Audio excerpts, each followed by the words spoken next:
ألم تر إلى الذين قيل لهم كفوا أيديكم وأقيموا الصلاة وآتوا الزكاة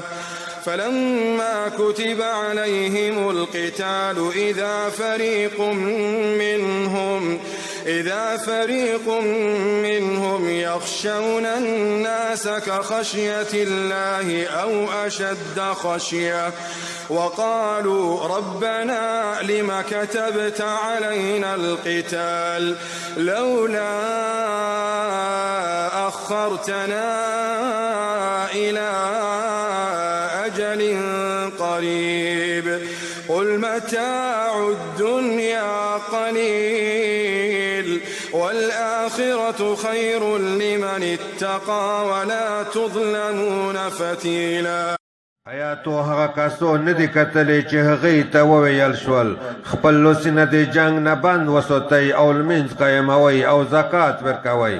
نو کله چې په هغوی باندې جنګ کول فرض کړی شول نو ناڅاپه په دغه وخت کې په هغوی کې یوه ډله د خلک نه ویرېدله د الله تعالی د ویرېدلې په شان یا د دې نه هم زیات ویرېدل او ویې ویل ای د میژه ربه تو په میژ باندې جنګ کول ولې فرض کړ ولې ته میژ ته تر نږدې مودې پورې مهلت را نه کړ.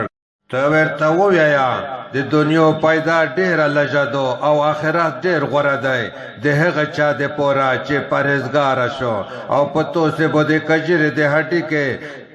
د نري طور قدر ظلم هم ونه کړی شي.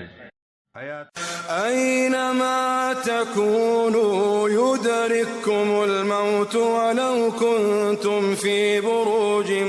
مشيدة وإن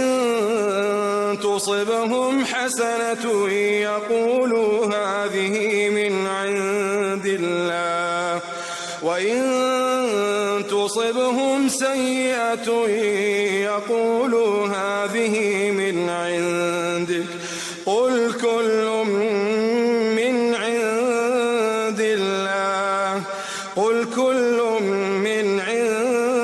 الله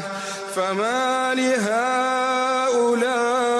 القوم لا يكادون يفقهون حديثا. تو سے چې په هر ځای کې ای مار به تو سے رلوندې کی اگر که تو سے په سخت مضبوط کړل شوې کلاګانې کې ای